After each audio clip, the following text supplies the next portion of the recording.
Radio Free Santa Clarita presents The Talk of Santa Clarita, a podcast about issues involving Santa Clarita and the surrounding valley.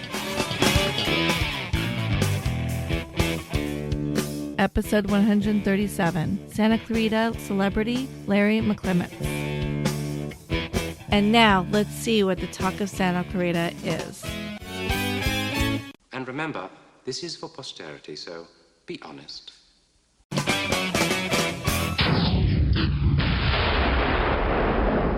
Larry McClements, welcome to the Talk of Santa Clarita. Thank you for having me. This is great. I have had several people actually, since in the 4.5-year history of the Talk of Santa Clarita, tell me I needed to get you on here. But the funny thing was, a lot of people would just say, get Larry from Yelp. Do you want to explain that to me? It's back when, Yelp was first founded. It was just, this is kind of how some of the people that I hang out with, we met, was from Yelp. And it was just, they'd have these Yelp events. And back then Yelp was much more, I don't know, it was much more on a small scale. Right. A place would open up and everyone would get excited about it. And, a place that would be real bad and just, and it was more of a community, and it's kind of evolved into this thing that is just, just very hard on businesses, I know, and I haven't written reviews on there. I don't write reviews. So you were a foodie, one of the foodies that yes, is on there. And we kind of evolved. It was just this ragtag group of us that kind of met up, and we also hung out and talked on several of the online forums. And long story, but there was a disagreement within a group, and somebody said, if you don't like it, start your own group. And then Todd Wilson, who's one of my friends and somebody we hang around with, he said, okay. And it sounds like Todd. Yeah, he started the Santa Clarita Foodies group, and there was 20 of us in the group, if that. Mm-hmm. And today it's grown, and now there's 14,000 of us. And that other group is, I remember the name, but it's long gone. Is it? Yeah. So, well, first of all, I mean, you are kind of, obviously, because I do the podcast, I get around town and meet a lot of different people, and everybody knows you. Yeah. Everybody knows Larry McClements. I keep wanting to say Larry McMurtry, by the way, but and I'm just wondering, why is that? What is it about you that everybody why they know you? Is it from Larry from Yelp kind of thing? Or? No, it really, I think, is more from the Foodies group. Yeah. It's kind of evolved, and this is just kind of how it's ended up, that this was become a real passion of mine, cooking and food and things like that. Mm-hmm. And and I'll be the first one to say, I am not a chef. I am not a professional chef. I have far more errors. I screw up more than a lot of people. I've made the biggest mistakes, and I can cook this fabulous meal and put it together and put it on a plate, and it looks terrible. It's just, to this day, it looks terrible. I cannot plate things. Right. But I always aspire to greatness. I'm always just kind of seeking, going, I'm going to do this, and it's my creative outlet. It's my fun time, and I love watching what other people do. And again, in our Foodies group, I sit and I watch. I'm just at awe by some of the people that are in there. Tonight, I'm trying to duplicate sweet potato towers. This person made these little towers and seared the ends of them and then steamed them in chicken broth.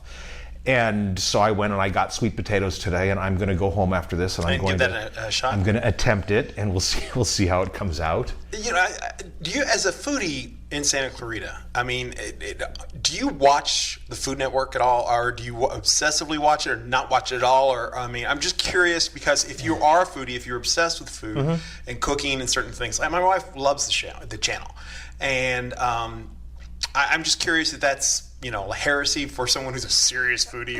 I haven't had cable in going on 6 years now. So the answer would be no. Yeah, the answer would be no. My attitude on most of those things is that they're so heavily produced. Mm-hmm. It's predetermined outcomes and predetermined storylines, and it's not genuine. Yeah. I'd rather read a good blog. I mean, somebody that I really follow is a guy, Kenji Lopez Alt, Serious Eats, and we flew him in. Our foodie Todd, our founder of our group and president of Feed SCV. Friend of the show, by the way. Oh, okay. Flew him in, this guy. And I'd never heard of him before, and it was How to Build a Better Thanksgiving. And they flew him in. We did this private event at College of the Canyons at the Culinary Institute, and he came in and taught us how to make a better Thanksgiving, and then sold his thick cookbook like this, which I bought, and I still refer to that thing weekly. And he's an MIT scientist turned food author, and he gets into the science behind it. You know, like you'd sit there and you might say, gosh, I wash my chicken. Well, why do you wash it? I wash it because you're supposed to. And he's the guy who looks at it and goes, no, let's look at the science behind this. This is the wrong thing to do. Right.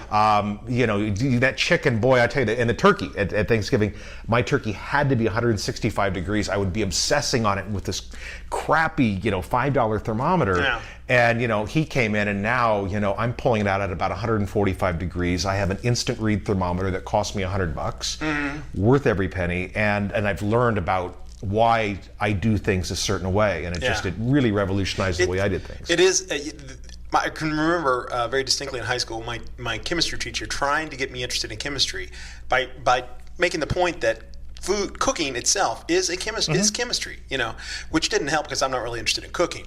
But if I had been, it would have caught my attention a little bit more. But as far as what is like your specialty as far as the dish goes that you would make? I really am trying to always kind of push the limits. Yeah. I do a good prime rib. Turkey is something, again, through this class that I've really just perfected. Turkey is hard to cook, isn't it? I mean, I'm told to get it right. It's tough. I've had a lot of errors. Okay. I've done this a long time. Yeah. And last year I did half a turkey, but it was a 20-pound bird. And it was half of it on my smoker. Right. Smoked it over lychee wood. I had shipped over from Kauai. And, wow. And that's dedication. It was the best turkey I've had in my life. So much I was talking about this yesterday with somebody. I woke up the next morning. I wanted it for breakfast, lunch, and dinner. That good? It was just that good. Tastes like nothing else I've ever had. Have you ever deep fried a turkey? Never. Never? Never. Now, I honestly, the best turkey I ever had was deep fried. Maybe it's because I'm from the South or whatever, or the fact that there's a risk of burning your house down in the process of deep frying, the adventure of it. But it was amazing. Have you ever had any interest in doing that? Or? I've had it, but again, it's another appliance I'd have to bring into my house. My wife would kill me. I have enough just specialized things that this appliance here is for the one time a year I'm going to do this. Yeah. I can't do much more of that. So. What about a turducken? Never done that. That's the other thing I'm curious. I want to find somebody that can deep fry a turducken. Yeah, that's a real specialized stuff. Yeah. That's somebody who's really a classically trained chef who understands everything that's got to go into it, and that's not me. Yeah. So I'm much. What the hell am I talking to you for then? Yeah. Now are you from Santa Clarita or? Born in Hollywood, okay. And lived in Van Nuys and was down there till 1985. We moved out here. And ever since then, I've been in Santa Clarita for the most part, and just from within a few miles of here. Really? Down in Newhall, yeah. She grew up right next to Henry Mayo and got married, and I've been married 25 years, going on 26. Thank you. And I live right next to Henry Mayo today. Wow. And then you went to Hart High. Hart High, class of 88. You really are kind of a Santa Clarita native, pretty much, and stuff. Do you think you were talking about the Yelp? We were talking about Yelp, and you were talking about the foodies group and stuff like that. Do you think that's the groups that exist for Santa Clarita on social networking and stuff like that? Do you think that's unique for this town? Or do you think there are other cities out there that are doing the same kind of community stuff that Santa Clarita is doing on social networking? Community stuff, yes. I've seen groups that Facebook, I guess there's a big push towards groups now. Yeah. But as far as this, a food group like this, I've never seen anything quite like it. Well, the reason I bring it up is because before I moved out to Santa Clarita, I was using Facebook for a couple of friends and family and everything like that. And then I got involved with the community out here and then started meeting people through Facebook long before I ever met them in person. And there are a lot of my Facebook friends I have never met in person. Yeah. And that just seems to me unique, to my knowledge at least, unique for Santa Clarita. And I was just wondering if you felt that was something that's special for Santa Clarita, or if it's for all I know, it's common in every. Yeah, I don't know. It's neat. It's a lot of fun. I'll be out. I was out yesterday, and people came up to me, and she goes, "I know you from Facebook. I've been in supermarkets and stores, and people come up to me and go, I know you. I've gone places, and people will say, I recognize you from somewhere." And I said, Facebook. Yeah. I had Scott Wilk. I was talking with him. He was at our market a few weeks back, and he said, my wife is just follows you, and again, like I said, I'm nobody special. I might make fried chicken, and I throw up the recipe and kind of how I did it. Right. I guarantee you it's involved because I don't do things easy. It's always a very convoluted process. But yeah, no, it's just, and that's kind of where they know me from. There's a lot of people I know that I've never met. And I look at and I just go, wow, I wish I could do as good as them. And I just really admire what they do. Have you always been a foodie? Have you always been obsessed with cooking and good food in general? Or yes, it's a slow process. I mean, it was something that, when we first got married, it was like, gosh, I'm going to do this. And, good for me is, gosh, I'd go down to Ralph's and I would get, they'd have porterhouse steaks, and they were on sale. They were on sale this week. They were $1.99, and I'd get a whole bunch, and we'd go home and cook them and try all different. And that was kind of the start. Right. And then just, evolving into, I started paying more attention to my ingredients. What am I really buying? Is this really good stuff? And that it's just kind of been an evolution to where I am today. Do you prefer to grill, or would you rather cook in the kitchen itself? Depends on what I'm cooking. It really does. I did an opa, the other night, which is a Hawaiian fish. Yeah. And, I marinated it, and then, I grilled it and got it to the point I wanted to just about, I just in the pan inside, and then I took it outside and put it on the grill to char it and to give it some grill marks. Okay. So I'm kind of really depends on what I'm cooking. When you grill, or in general, do you let's talk about steak or burgers and stuff like that. Do you feel that they need seasoning, or do you add a lot of seasoning to it, or are you a purist about the beef taste? Depends on the quality of the meat. That being said, most of the time the beef that I'm putting, it's salt and pepper only. Yeah. I would not dream of putting anything else. Marinating it in things, no. No, see, I agree with you on that. I think that you should be enjoying the beef taste. Yeah. And if you're having to cover it up with seasoning or whatever, it's not good meat. Exactly. And that's just, the meat that I have, it's from my farmer's market. Obviously, we're going to talk more about that, but it is, I think it's the best you can get. I know it's the best you can get in Santa Clarita. At your farmer's market? Exactly. There's nothing like it in Santa Clarita. And I'm not going to take and put sauce on that. It's just, it's not happening. What about cheese? No. No cheese either. Huh? Burgers, yes, under protest. Okay. I'll put the cheese on there, but yes. All right. Well, and I'm just curious, do you consider yourself like a foodie for yourself as far as cooking, or do you are you a bit of a restaurant critic as well? When it comes to restaurants, I got to be honest with you, I don't eat out a whole lot here, and there's a reason behind it, because if I'm going to spend money, it's either going to be to satisfy hunger, in which case, I might go to Wendy's. Yeah. My family likes In-N-Out. I'm not a huge In-N-Out person. Actually, I'm not either. My wife loves it. But, but I'll do it in a pinch. Yeah. But if I'm going to spend money, you're not going to find me in an Islands or in a, I don't know, whatever else there is out there. You're going to find me at Newhall Refinery. Yeah. You're going to find me at Life Thai Fusion. Mom can cook Thai food over in Canyon Country, someplace like that. Best Mexican. Where do you go for Mexican? Depends on what kind of Mexican. Hard shell tacos in this valley, hard to beat El Trocadero in Old Town Newhall. Raul, who's the owner, it's a Sonoran style cuisine. Yeah. Very different, not a lot of sauces, a lot more meat based. Service is spotty at times there, but I got to tell you, his food I think is very unique. Okay. The soft shell, the old street tacos. I like going to Tacos El Pato down the street from here, or the other place, it's the chain that I draw a blank, but they're right across the way, and they do the Al Pastor on the spit, and it's they do a nice job. But then again, this is not a high-end, high quality. It's masked with a lot of stuff, but it's good. And then of course there's the Jack in the Box taco, which. You know what? It's for the price, it's awesome. I got to tell you, there's something horribly special about that. It really is. Particularly that my wife and I, it's a tradition after a concert. It's Jack in the Box tacos every time, So So no, definitely. So no, I can kind of go all over the place. Yeah. Well, how do you feel about Denny's? Oh, geez. I couldn't tell you the last time I was in a Denny's. I mean, Really? it's just, what I always say is if I end up eating at Denny's with my family, I have failed my family.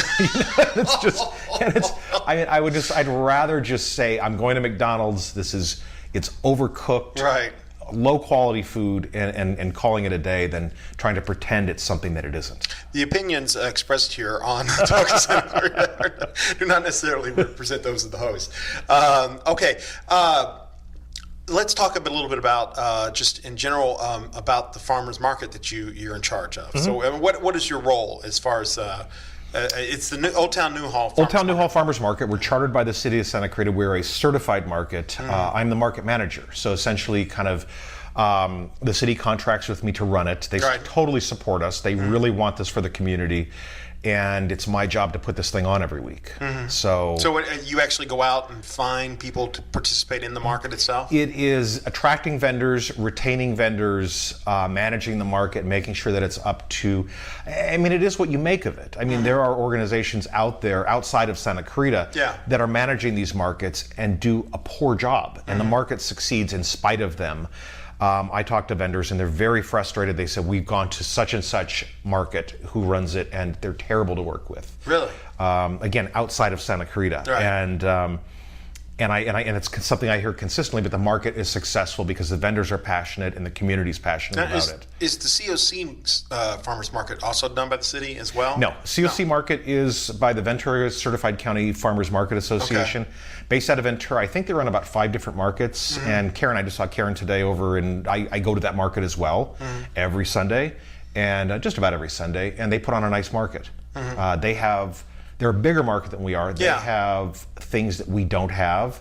I have things they don't have. Well, I'll say this, because I was here yesterday. It's right outside the Old Town Newhall Library on, was it Main and Railroad or Lyons and Railroad? Lyons and San Fernando Road, if you really want to go there, but we'll call it Railroad and Lyons.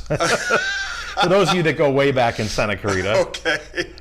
Well, anyway, and I'll say this: it is smaller than say the COC one, but it seemed to be more happening. It's just like jumping as far as activity and the people getting involved and the variety of stuff. I'm not to say one's better than the other. Just I have and I'll tell you, I had we're going back years.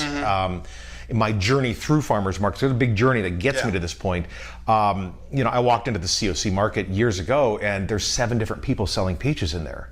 Yeah. And I said, who has the best peaches? Well, everyone's going to say I do. And I walked into a booth, and I said, there's so many people with peaches. Who's got the best? And the guy looks at me and he goes, mine are. And I said, we'll see about that. And I bought some of his, labeled them, bought some from each vendor. Okay. Went home, divvied it up. Numbers on the bottom of the plates, mixed them up, called my family out. We had scorecards. We all sat and rated them. And at the end, this was your family game night. Well, this is what we do in my house. And I've done this with many other. Really? I've done this with apples. Okay. I've done this with all sorts of things. Blind tasting, because I don't want to be influenced. And we tasted, and this guy that had told me his is the best, I wanted him to be wrong. And his were the best. He was right. Right, yeah, okay. And that grower is John Tenorelli, and he's out of Little Rock, just north of here. And John, has sold out our market in the past. Amazing guy, and just grows 75 different kinds of stone fruit up in Little Rock. Second generation farmer, true passion in everything he does. And he's how I got into farmers markets. I don't know if you want to jump back to 2018. Yeah. And I was a customer over here at both of our farmers markets, but over here at the Newhall Farmers Market, I was approached by the market manager, Greta Dunlap, who founded the market. And she said, what do you think about your son coming in and selling peaches in our market? Yeah. And I said, well, if they're for Tenorelli, yes, because I'm not going to have my son selling for some, low-life peach vendor. It's got to be the best. Well, so low-life peach vendor, by the way, great band name. Low-life peach vendor, I love it. So I said, he can do it, but I said I want to do it with him. And so she checked with the farmer, and she said he can't pay you in cash, but he can pay you in fruit. And I said, that's a deal, a good deal to me. I wasn't in it for the money. I mean, this was not a lot. This is not a lot of money that these people make. My friend and I, we sat there and we sold peaches all summer. Another vendor was going on vacation. Their worker was going on vacation. They said, will you cover? And I said, yeah. I covered their stand. They sold all different sorts of things, and I quadrupled their sales in one weekend. Wow. Impressive. And I did that because I knew the product. I bought the product. I knew the farmer. And I knew all his stuff, and I knew what to do with it. Yeah. And I was genuinely excited about selling somebody an eggplant, and they'd never made eggplant. I said, you know what, I never have either until a month ago, and this is what I did, and this is how I did it.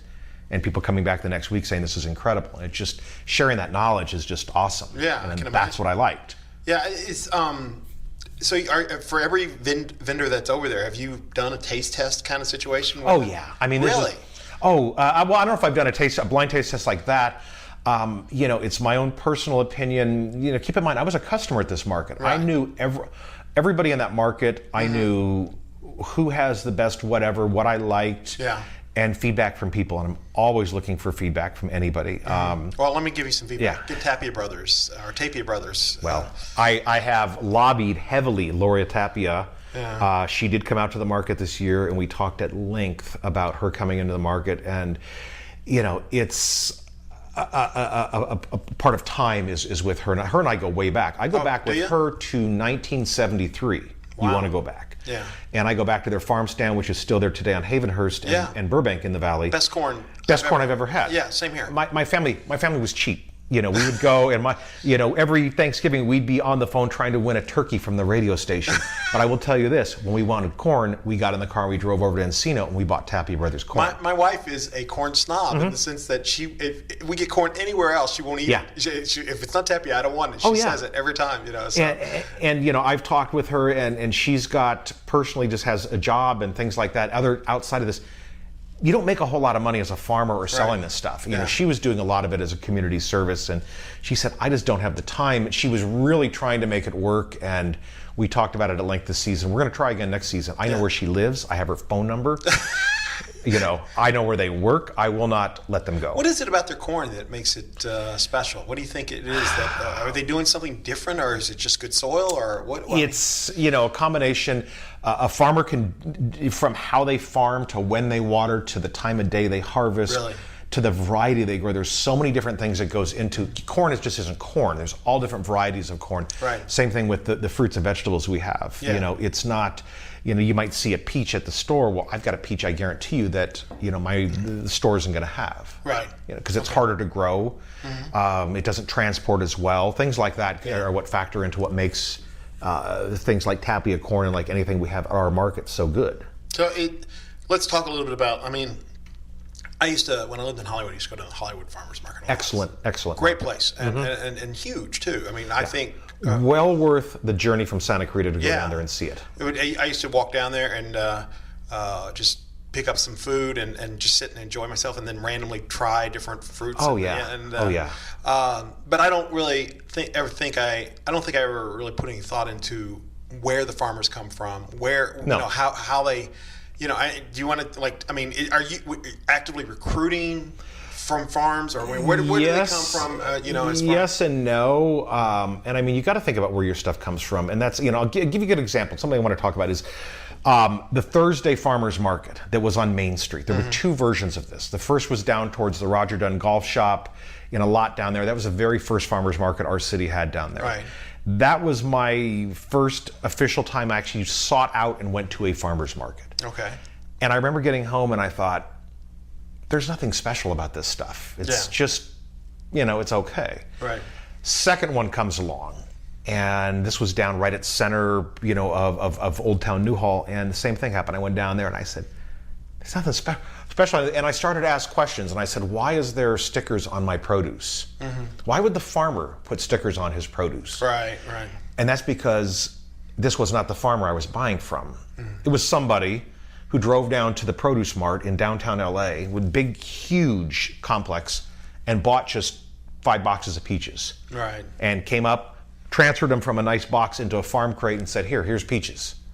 Well, you might as well just go to Whole Foods or any other place. And what he was doing was perfectly legal. Yeah. And, you know, was it lying? I think so, but it's deceitful. And that takes place all across the world, and including here in California. However, when it comes to a certified farmers market, which is what we are, we're regulated by the federal government, by the state, by the county. The county inspector was at our market 2 weeks ago. I did not know he was coming. All of a sudden, here he is standing in front of me. Goes around to each one of my vendors, says, "Let me see your paperwork." And the county knows what they're growing, where they're growing it, and how much of it they're growing. Right. These grapes, they know the address where those grapes are being grown. They know how many rows of grapes they have. So if they're going around and seeing something that looks out, they'll call up to, in this case, Fresno County and say, "Hey, Fresno County Agriculture, drive out to the farm and see if they've got grapes on the vine out there." And there's a case, and this comes out of LA County, from Santa Clarita. They had leaks, and they looked consistent and beautiful store-bought leaks is what they looked like. And the inspector called up in another county and said, "Drive out there." And they drove out there. And by the time they got there, they saw the leaks in the ground. And they walked up and pulled them, and they came right out and they had no roots on them. Oh, really? True story. And and then at that point, the violation is, it's a fine. It's removal from every farmer's market in the state of California for 6 months. Wow. So legally, when you're buying at a certified market like the Old Town Newhall Farmers Market, right, by law, the person you are buying it from is a farmer or their employee, and they grew the stuff. And when I'm recruiting vendors, I want something that's top notch. I'll give you a real world example of something that happened recently. I was at another farmer's market outside of Santa Clarita, saw somebody and they were a perfect fit. Talked to him, said, "I think you'd be a great fit." He wanted to come into the market. I looked over all his paperwork. I saw everything he grows throughout the year. I said, "You're going to fit in great." I go to walk away and I went around, the market was an hour and a half from opening. I went around back of his truck, just walking to another stand, and I see clear bags, and there's tomatoes in there with stickers on them. And they're commercially bought tomatoes. Oh, wow. You cannot have that. You cannot, even if he weren't going to sell them, which we know he was, you can't have that in your truck when you're a certified farmer like that. Wow. So, I got on the phone with my inspector and I said, "Hey, who is this guy? And he's dirty." And he said, right away, he goes, "I know who he is. He was suspended for 6 months. He has not even been allowed back in until about 6 weeks ago. He's doing it again." Yeah. So he says, "We'll go out there and take care of it." And it's just because, you don't want people like that in farmers markets. I don't want them in. I don't want them in my market. This is my supermarket. Yeah. And I don't want them in there. So define a certified farmer. What is exactly somebody that qualifies to be part of the farmers market? And again, this gets confusing. It's not organic. This is a certified, they have what's called their certified producer certification, their CPC. The county, wherever they're growing in California, they've gone out, they've said, "All right, what are you growing?" You're growing on, they list everything that they're growing and how much of it are you growing, and it just has to, and they make a list of everything and they verify that they indeed are growing it. I've got one of my farmers, she has lemons. I want her to start selling lemons. She cannot sell them because the county hasn't verified that she is selling lemons or growing them there. Wow. She does grow them. I've been to the farm. But that's interesting. The thing that popped up there was the fact that you said that it's not necessarily organic. So they're using pesticides and different things like that? Or? Not necessarily. Now, I've been out to my farms. A lot of the farmers will claim, and I'll be the first to tell you this is not a legally enforceable term. In the case of one of my berry farmer, Gutierrez Farms, she says, "We farm organically." Perfectly legal to say that. She could be lying through her teeth. They could be out spraying Roundup on everything. I've been out to the farm. I feed my family this stuff. Right. The first thing you look for when you show up, and I went out there as a customer. My son and I did. My son, Brandon, who's my assistant manager, I said, we were going up the Central Coast. I said, "Hey, Vilma, I'd like to come see where my berries are from. Can I?" And she said, "Sure." So she gave us the address. We pulled on in, met her mom, Marta. We walked through the berry fields and we're picking berries and eating them, going through everything. My son got a ride on the tractor. But one thing you see everywhere is weeds everywhere. And they live there. They don't want this stuff. And even the farmers that do, one of our farmers, he had Asian pears. Yeah. And I asked him, I go, "What is treated with any pesticides?" And he said, "Nothing is except this." There were two things that were, and he goes, "This was treated with an antifungal 3 months ago." They're very transparent about that. Do you worry about pesticides on your fruit and your vegetables? So, some people, my wife is very much into the organic thing. Yeah. I don't. I've grown up eating. I'll give you a real world example. It's I don't worry too much. I worry about the farmer and the source it's coming from. Yeah. Even with certified organic means you've had an outside company come in and say, "How are we dealing with this product, this pest? We're going to do this. We're going to do this." there is a verification process that takes place. There is a well-known example that took place about 2 years ago in the farmers market community, not our market, where somebody was certified organic and they were spraying and they got caught and they got banned from every market for 6 months. It killed them financially. I know that. They're back in markets now, not in my market. They're back in markets. They grow a very good product. Nothing wrong with it, but they just were lying. Now, if you'll notice, go to them today, you see they're no longer certified organic. Would I still buy from them? Yeah, I would. But then again, I'm washing it, and I'm not worried as much about that as I would be like a berry, something that's much more delicate. When I was growing up, I remember that there was, like, for strawberries. We didn't have farmers markets in the area where I grew up, but in the town I grew up in. But what we would do for berries, for strawberries in particular, just go to the fields and pick and then pay per pound. Is there places like that out here? Or do you think it's better to just go to a farmer's market? Well, farmer's market's always going to be better in my opinion. But best place to go, Underwood Farms. They're out in Moore Park. Great farm. They are a big operation. And I know they grow blueberries. I don't know if they grow strawberries offhand, but they do a lot. They're in a lot of farmers markets. They grow. I bought one of their melons this morning. I bought a French morning melon. Beautiful. The smell of this melon is just amazing, and it's just gorgeous. But I do like what Underwood does, and they do have a school program. They've got a huge parking lot. They charge admission. It's a large scale business. It's not a small mom and pop. But not that there's anything wrong with that. But you want to pick, I would go down there. Okay. And that's a fun. I didn't even know if there was a place like that. I personally never enjoyed it, but it's like a family memory of this is where we're getting our strawberries. We're going to go pick them. It's like I had, Murray Family Farms, legendary in farmers markets. I can't say enough, and they aren't out at either of our markets now today. Their berries are incredible, a variety. They have a bunch of oddball varieties. Their grapes, there's nobody in the state that's growing grapes like they are.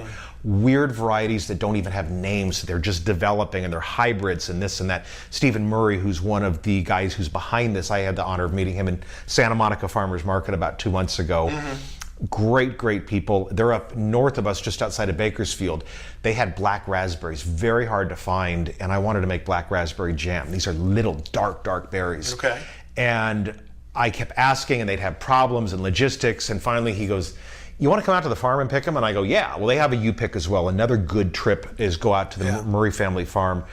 We went out there with my family. We went along and picked rows and rows, picked a big basket of black raspberries, went home and made jam. It was fabulous. Really? So, yeah. Okay. And I want you to tell me about this beef that you sell at your farm, because I'm a big burger person. Well, beef, and I got to tell you, and I talked a lot about we're asking where your stuff comes from, your produce, your fruits, your vegetables, your meat. Meat is one of the things that can be there's so much nonsense that can go on behind the scenes. Yeah. California back was it in 2008, we voted, I think it was the ballot initiative, Proposition 2, I think it was, and it was the poultry, and we were going to do free range chicken. All the eggs had to be from free range chicken, or cage-free chickens. Right.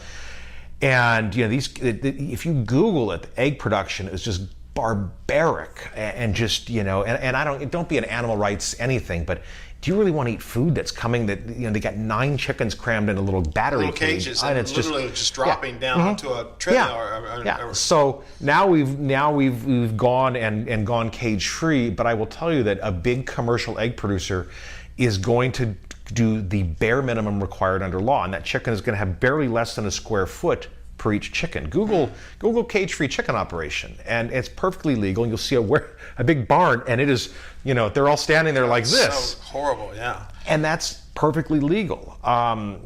So that goes on. You say, gosh, my beef, and you're just looking at a package of beef in the street. Nobody sits and thinks, gosh, where did that come from? I try not to, because I would become a vegetarian. Well, no, I ask. I'm the guy I've watched the videos that they say, don't watch this and learn where your meat comes from. I go, I'll watch it. That's why I don't buy meat like that. Yeah. My chicken, my pork, was raised up in the hills of Ojai, in a persimmon orchard is where it's living right now. They put a little electric fence around it, and they're out in the open. And, they're not only raising them in a different manner. My beef is from Creston, north of San Luis Obispo. Free-range beef. And I've seen, free-range can mean a million different things. I've seen pictures. I've seen video. of where these animals are from. Larry, when do you have time to work? Yeah, I know. That's what's going through my mind. Yeah. If I scrutinized my food as much as you did, I would never do anything else. This is what I think about, So, they're growing animals in a different manner, and, the guy who runs it is a guy named Geronimo. The company's Harvest Gathering Farm, and Wendy Marchant is the owner. And when she first came into the market, her and I had literally talked on the phone for about an hour, and by the end, I said, if I wasn't married, I'd propose to you right now, Wendy, because she got it. She talked about what this meant to her on a personal level, to be doing things and raising animals in this fashion. And her head farmer's name's Geronimo. He's 6th generation, born on the Pampas of Argentina, 6th generation rancher. And he brought all his techniques and expertise and love and care to how these animals are raised. And they just do a phenomenal job. I get all my beef, chicken, eggs, sometimes lamb from them, and so they're raising animals in that fashion. They're raising a breed of animal that is harder to raise. There's all different kinds of chickens, and you can grow these chickens, and they're engineered, or not genetically or anything, but just bred to artificially get these big breasts, and and to the point that they can't even. It's a hard time even walking at the end. And theirs aren't like that. But, all this persimmon orchard and this fancy stuff, does it produce a better tasting meat? Absolutely. I can taste it. And they are at Saturdays? They're at Saturday at our market. Well, I know where I will be next Saturday. Yeah, sure. and the chicken, I was buying Mary's organic chicken at Whole Foods before I was buying her chicken. Excellent product. I really admire what they do. That being said, theirs is on a smaller scale. Theirs is a little bit more, boutique, and you can taste it. You can taste the difference. Really? Oh yeah. It's one of the things, because I am not a foodie. It's like put it on my plate. If it's meat and potatoes, I'm fine.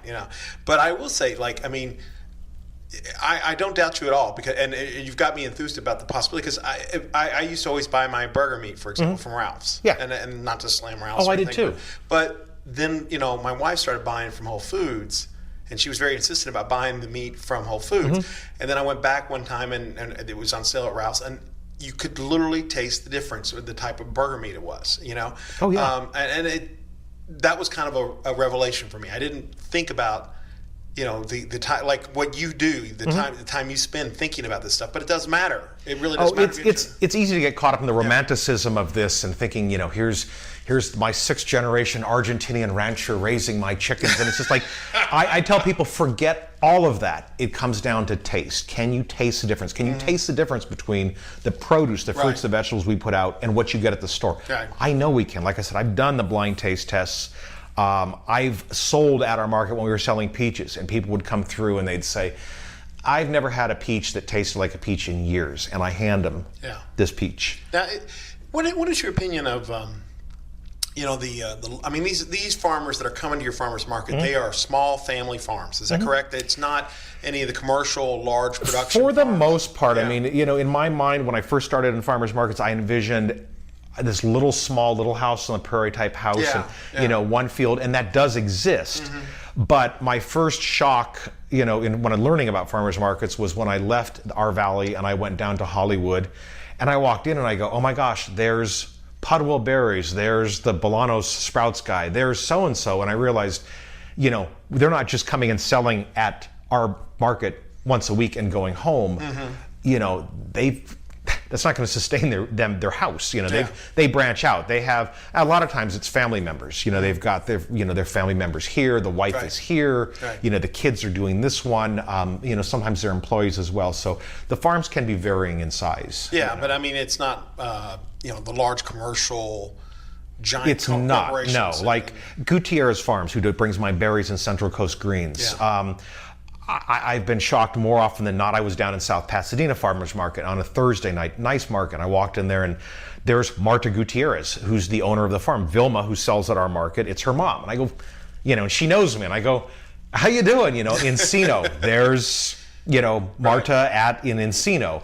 I went to the Sunland Market when it was opened. I walked in and there's Vilma's sister in there selling. And it's truly a family farm, truly a family operation. So actually the other thing I thought was interesting about your farmer's market yesterday was I saw there was like a small petting area. It's just different from other farmers markets I've seen. It's one of those things that how can I say no to that? They came to me and they said, what do you think? Well, first of all, we have to have them a little bit outside the market because of health reasons, but it's gorgeous that she's got these 3-week-old baby pigs and they're adorable. She cares so much for the animals, and there's 2 to 3 people in this little staff in this little petting zoo. It's her brother, and her mother watching and just helping people handle and teaching about the animals. And I thought it was just a real fun aspect. And everybody really liked it. So I said, well, let's keep it. I think it's fun. It seems to fit in, but I've never seen it any place before at a farmer's market. And I think it's great that it's there. I don't know that I ever have either. Yeah. It's just, you never know what you're going to find. I went to Ojai a month ago, and there was the free hugs guy. Oh, really? And he had a big sign that said free hugs. And I said, well, how could I say no to that? I gotta try it out. Right. It is. So if someone hasn't been there before, what can they expect as far as that is at your farmer's market? I don't have, in an ideal world, I wish I had, there's a whole list of things I wish I had. Yeah. Right now I wish I had melons. I don't have melons. I always tell people we've got 2 markets in this valley. The COC market, a great market. I shopped there this morning. I went and I got sweet potatoes and I got melon. My market, I try to, if you had to put together your weekly food out of just my market, you could absolutely do it. I like a lot of variety, so sometimes I might say, gosh, I really like this, and I might go somewhere else. But, we try to round everything out. I've got meat. 3 different kinds of meat, eggs. I've got all sorts of fruit. I do have certified organic. I have conventionally grown, or, as the farmer would tell you, organically grown. I've got dried fruit out of Fresno. Verney Farms does wonderful fruit, and when it's the off season, they dry their fruit, and then they've got dried fruit. They've got nuts. You need nuts in your diet. Super good for you. Walnuts and almonds. They're the grower. Olives. They actually grow the olives. They pick the olives. They press the olives. Wow. They bottle the olive oil. Wow. He's got an olive oil, gold medal winning olive oil, Verney's California Gold olive oil. Super, super stuff. It's not like wine tasting where I can tell you all this stuff about wine tasting. I don't know. I just know it's good. I know I like it, but people have come to me and said, this is the best olive oil I've ever had. I've had olive oil around the country, around the world. Yeah. This is it. He also has a first pressing that you have to ask him about. It's super dark, and it is first picking, first pressing, everything. And it's just the unfiltered, the flavors are really complex in there. And I use that for my salads. Wow. We have prepared foods.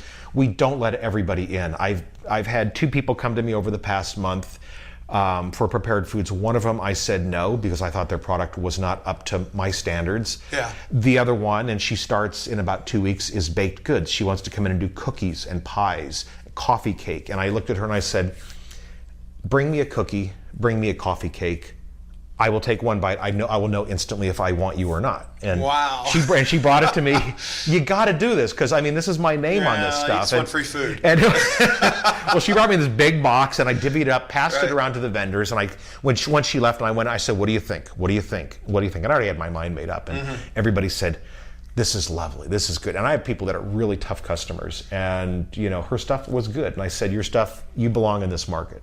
So I called her and I said, so she's got all her paperwork lined up, and she starts in a couple weeks, and bake up. She's out of Acton. Can't wait to have her. Now, do you think other people that run farmers markets are as scrutinizing as you are? Some do, some don't. It just depends on what you make of it. This is my passion in life. I don't make a ton of money doing this. It's really after I get done with costs and the fees, I got to cut the county a couple checks every year for this license, this permit, that. The state, I got to cut them money every quarter. The federal government gets involved in this. It's really a labor of love. I truly love bringing this to the community. I can sense your passion. Oh yeah, it's very obvious. So so no. There's markets where I've gone into and I've said, I've gone to the market manager, not out here, not in Santa Clarita again, but other markets, and I've said, why do you have that person in here? Their stuff is horrible. Stuff's god awful, and they just go, they don't care. Because it might be a nonprofit that is running that farmer's market, right. And to them, it's all about generating money for their nonprofit. They don't care. Right. Is it I mean, but is your market for profit in general? I mean, are you just looking to pay the bills? We're chartered by the city, so I mean, it's not really... it's the city's chartered the market. Vendors, I mean, pay a small percentage goes to us as market operator, right? And then again, I've got to go and paying for sanitation. I go to pay for any help I need. I got to pay for. I just last month I invested $700 in, a music system. I've got to pay for commercial music subscription. I got to pay for the Andy Gump. I got to pay for, again, and then all the state fees and everything else. And then conferences and things that I go to during the year, that doesn't pay anything. Right. Right. But it's just, it's truly, you have to have a passion for this. Yeah. Now, are you going to do something about parking? That is something that I'm excited. The city's going to be opening the parking garage is open.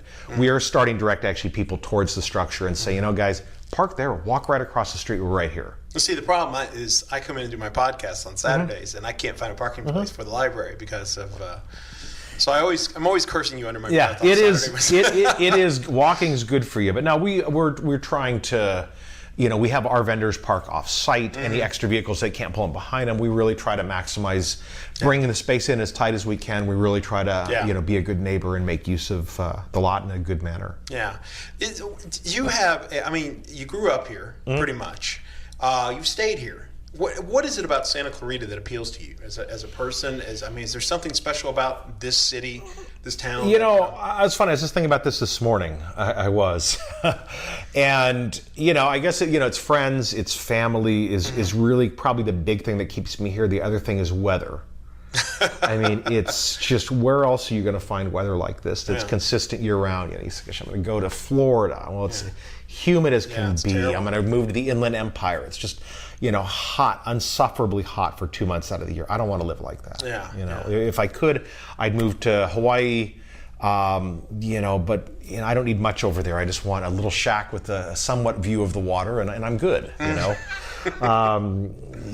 Beside from that, if that happens, great. If not, I'm probably here. I think what you kind of hit on the thing of the friends and family, because to me, once I kind of got involved in the community, I kind of started to realize this is even though it's 80,000, 60,000 people or whatever, it has the feeling of a small town community.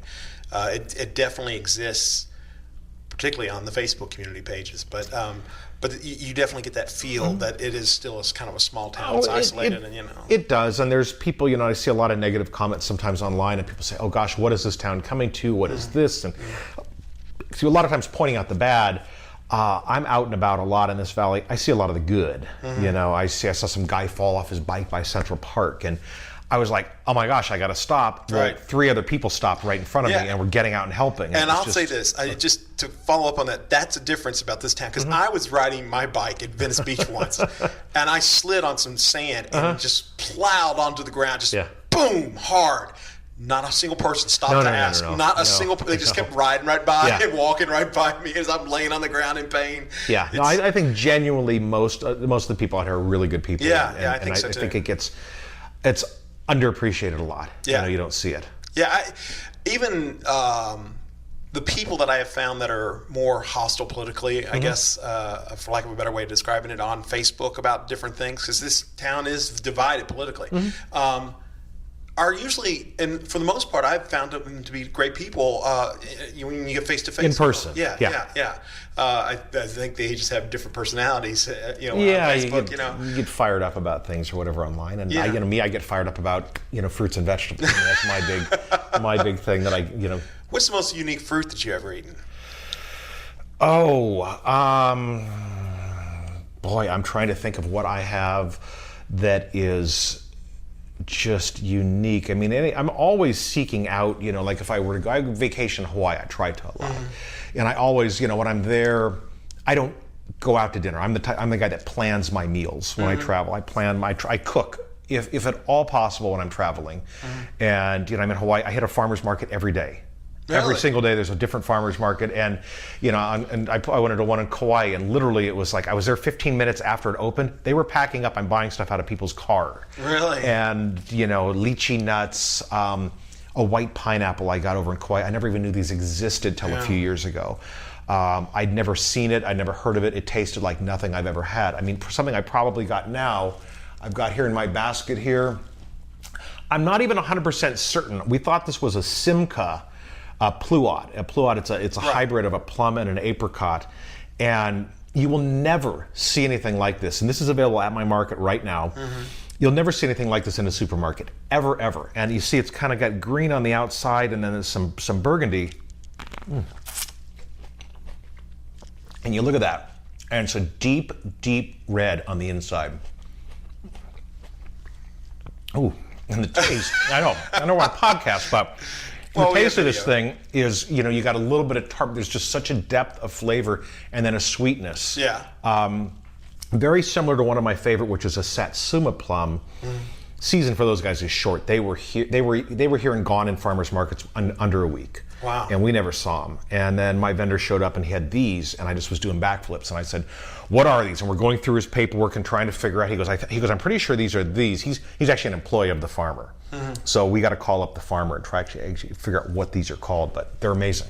Okay. So and those will be there next week. We hope.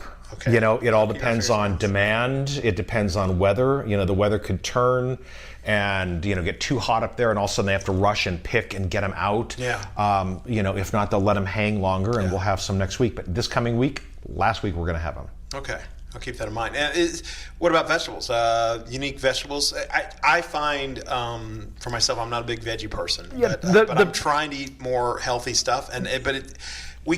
My family gets bored with it's zucchini and asparagus and that's about it. Well, as far as to me, it's all there's kohlrabi is a good one.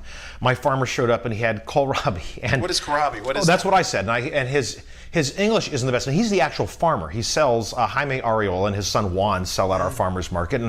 And I go, "What is this?" And he goes, "Kohlrabi." And I go, no. I go, and he's trying to sound out kohlrabi. Well, he was sounding it out right. I'd never heard of it. So we go and we get his certificate, and all my vendors have their certificates hanging. We go down the list, and he points, and sure enough, kohlrabi. And it's like, it's kind of like a bulbous thing. It's a vegetable, and it's super popular, super nutritious, and delicious. They use it to make slaw. You can eat it raw. You can steam it. You can stir fry it. Very versatile. Things like you don't see in the supermarket, like dandelion greens. I do green dandelion greens, purple dandelion greens.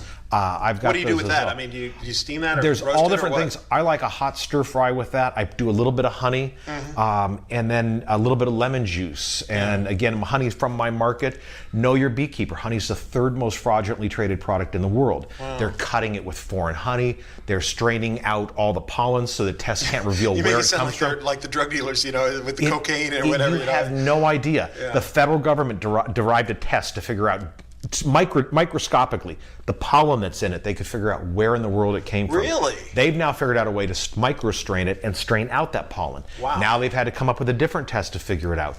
My beekeeper, is Wendy and her boy Donovan, Jeremy, and her husband Dave. Yeah. And they are the beekeepers. They're out in Ventura. I can drive out and see their operation today, and that's the thing. At our market, if it's the farmer's employee, I can call up any of the farmers. We've got kefir. It's made from it's like a yogurt cheese product. I've got cheese. It's made from cow milk and goat milk. This is a farm product. They raise the goats. They raise the cows. I can call up Donna Pacheco, who's the owner and whose family is raising these, up in Petaluma, right. And I can ask her any questions about it, and that's another unique product I have. So we try to really have uniqueness, even when it comes down to your basic peach. In my basket here, we got a basket here on the table. I've got peaches. There are so many different varieties of peaches. This happens in here. These are O. Henry peaches. You're not going to see those in the supermarket. What's the difference between that and say like a white peach or? I've got white nectarines in there as well. Yeah, it just depends on. It just depends on how they're bred. Yeah.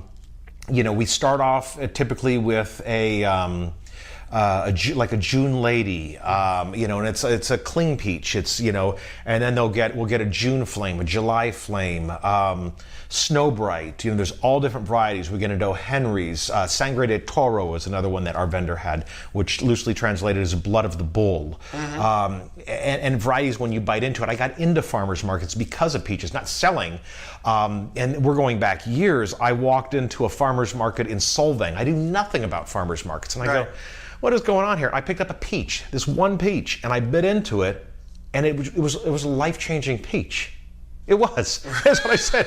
I looked at this peach, and this peach was red on the inside and just flecks of red all to the outside to gold, and the taste of it. And I said, I've never tasted anything like this in my life. So it was a life-changing moment for you. A life-changing moment, and I wish I had asked what variety it was, because at that point in time, I thought there's one kind of peach. Well, no, there's not. And these are O. Henrys.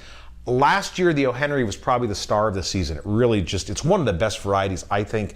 And it's good this year, but everything I have. I've got Valley Pearl white grapes here sitting on the table. Again, you're not going to find that in a supermarket. These are amazing. They're grown by Ken's Top Notch out of Fresno. I can call Ken up right now if I needed to and say, hey, Ken, tell me more about these grapes. And again, amazing stuff. Does the market run year-round? I mean, is it always around, or? We are year-round, rain or shine. This past year, we did have to close the market one day. It was the first time ever in 5 years. We're going on year number 5 right now. And I'm a forever the optimist. We showed up. I was there. I had 6, 7 other vendors there with me. It was torrential rain and wind. And I kind of paced back and forth, and I said, well, I don't know, do we try to put a tent? We tried to put a tent up. We're holding on to this thing for dear life. I said, okay, that's not going to happen. Okay, so let's think about option 2. Do we sell out of our cars? And I go, well, I don't know, we could try. And, and eventually I said, you know what, we're going to call it for today. But here's the thing. In the parking lot were customers waiting in their cars for us. Really? And they got out of their cars and climbed into our vendors' cars, and they're buying meat in the back seat of my meat vendor's car. Like a drug deal. Yeah, and that's the dedication of our customers. I mean, that's just, you could go down the street to Ralph's and buy it, but you're not going to get the same thing, and that's what they know. Yeah. Wow, that's amazing. And so what are the times for it? We're 8:30 to 1 o'clock, and our closing hours have kind of fluctuated. We tried 1:30, found out it just gets it gets a little hot in the summer, and we want everything to be the peak of freshness. We don't want it to be sitting out in the sun. We're always moving with shade and everything. So we said, let's close at 1. So we're happy with that time. Yeah, and it seems like, and I could be 100% wrong on this, but is Feed SCV somehow doing things with you guys? Feed SCV is a real good partner. They help bring awareness to the market. They're developing with me a first-time market program. What is that? It's basically to bring awareness to the market and to encourage people to actually get out and try the market and try your, getting access to your fresh vegetables. Right. Not looking at just what the supermarket has, but thinking beyond that. When you go to the supermarket and buy 15 cents out of every dollar goes to the actual farmer. Right. At my market, 100% of that money goes to the actual farmer. Nice. That being said, I tell people again, throw that all out the window. It all comes down to taste. My stuff tastes better. The key is to get people thinking about where their produce comes from. Right. You see these boxes. You got these boxes nowadays. Farm fresh to you. Imperfect produce is the hot one right now that everyone's talking about. Don't kid yourself. These are big, huge companies. Right. They're not going to find this information on their website.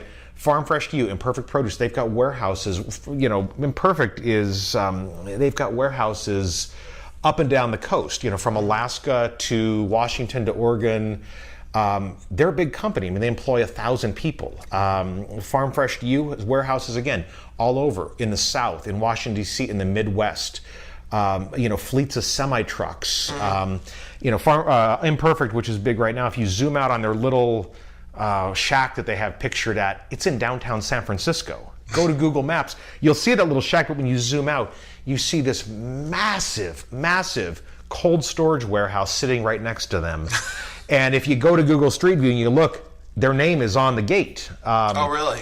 And people that have used them said, gosh, I wonder why my produce has stickers. They kind of give you the impression, again, it's brilliant advertising. You're buying from a farm. In most cases, you're not. They give you the impression you're buying some imperfect produce and saving the planet. A lot of times you're not. You're buying what they are labeling as surplus produce. Well, I mean, I have a surplus of produce here on the table. Don't kid yourself. This is not farm direct produce. That still has to negotiate the supply chain, semi-trucks, buyers, warehouses, shipping, sending it to you. Weeks can go by. Our product here, like my berries, I've got blueberries in my basket here. They were picked Thursday. They were down at my market on Saturday. I've had people come up and say, gosh, why do my apples, taste like this from the store? I can put peaches, apples, plums, a lot of stone fruit can go into cold storage for months. It can sit in there for 4 months and then be sold at the supermarket. And that's why when you go pick up a Red Delicious at your grocery store, it tastes mealy and just with a lack of life in it. And you come to mine, you bite into, a Gala apple or a Fuji and you just go, oh my gosh, this is amazing. The stores can't compete. And so ask questions is what I always tell people. And that's getting back to it. That's part of what Feed SCV is working on, is trying to get people more in touch with getting your fresh produce and then doing something with it, teaching people what to do with it. And of course, on our Facebook page, on Old Town Newhall Farmers Market, I try to do a recipe of the week featuring what's fresh, something that's easy.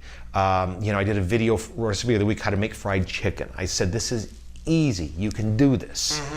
This week, I think I'm going to do a plum. It's a famous plum dessert that was easy to make because these plums are just amazing this time of year. Okay. I'm recommending everybody go check out your market. As I said, I've checked it out and found it to be a hip, happening place. We try. Yeah, it seems to be working. So, and you've more than attested to the kind of scrutiny that you put to everything that's there. Like I said, it's my supermarket. I feed my family out of there, and I don't want anything less for the community. I'm ready to try some of the beef that you're talking about. So, a couple of questions for you, Larry. Yes. The first one is, do you have any tattoos? No. No? If you were going to get one, what would it be and where would you put it? I have an answer for you. I don't envision it ever happening. I've got an old ukulele case. Well, it's vintage, made to look vintage, but it's got my ukulele in it that I played poorly. And it's got this real classic 1950s hula girl on it, and I probably would get that done on my upper arm. Okay. That's it. I have no desire for tattoos beyond that. Okay, but I like that. It's kind of a traditional kind of tattoo. All right, and let me hear your best evil villain laugh. That's good. I like it. I like that. And because it sounds natural, but evil at the same time. So that's evil Larry right there. And do you have a joke for us? Oh gosh, I don't know. Oh come on, man! A joke? You said you've listened to the show before. You should have known. I know this. I knew this was coming, and I was thinking about it driving over here, and I'm not. Oh gosh, I mean, I got a PG joke. Okay. I guess, and it's super corny. Okay. It's tied in a little bit with farms, so I guess gun to my head, and I'll give credit to the guy who originally was Roger Allen Wade, who is the uncle of Johnny Knoxville, and everybody knows who Johnny Knoxville is, but he hosts a show on Sirius Satellite Radio that's awesome, and I got this joke from him, and it was just, I was listening with my son, it was so stupid, and I laughed so hard, and my son retells it probably better than I have, but so a horse and a chicken, they're out, playing, in the field, and the chicken ends up getting stuck in this big mud puddle, and he says, you better get help. Well, the horse runs, gets the farmer hops in his Mercedes and goes driving down there, pulls the chicken out. So the next day, they're out playing again, and the chicken, sure enough, falls down in this mud puddle again. The horse goes racing back to the farmhouse. The farmer's Mercedes is gone. He says, he's not here. So the horse goes, I got an idea. He runs back, and he stands over the chicken, and he says, I need you to reach up and grab a hold of my gym dog and pull yourself up. So the chicken reaches up, grabs a hold of it, pulls himself up, pulls himself out, dusts himself off, and he's free. So the moral of the story is what? I don't know. You don't need a Mercedes to pick up chicks. It's the stupidest joke. I'm still pondering the term gym dog. Again, I give credit to Roger Allen Wade totally on that. Okay. Well, Larry, I appreciate you coming on board and being a part of the show. It's certainly educational and put a whole new perspective on food for me. So, I try. We could do a part 2 if you want. I can keep going, part 3. Well, we'll see what happens. Keep you here all the day. Yeah. It's been a good time. Hey, thank you. All right, we hope you guys enjoyed the talk. You've been listening to The Talk of Santa Clarita.